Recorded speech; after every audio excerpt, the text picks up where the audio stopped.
Na jambo la pili, pale ambapo ukiwa umechoka na mwenzi wako anakuhitaji, fanya jambo hili. Hakikisha kwamba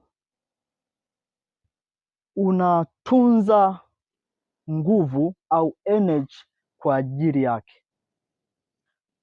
Mara zote pale unapoamka asubuhi, tambua kwamba nguvu yako ya akili, nguvu yako ya mwili, hata nguvu yako ya kiroho ulionayo unapoamka asubuhi, ujue sehemu ya nguvu hiyo, sehemu ya nishati yako ya mwili ulionayo inamilikiwa na mwenzi wako.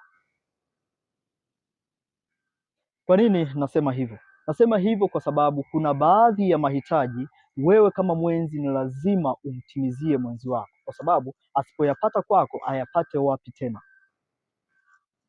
Kwa hiyo unapaswa kutengeneza ratiba ya kwamba kwa lolote lile nitakaloenda kufanya, shughuli yoyote nitaenda kwenda kuifanya, nguvu yoyote nitakayoenda kutumia huko, nahitaji kuachia nguvu au kutunza nguvu kwa ajili ya mwenzi wangu.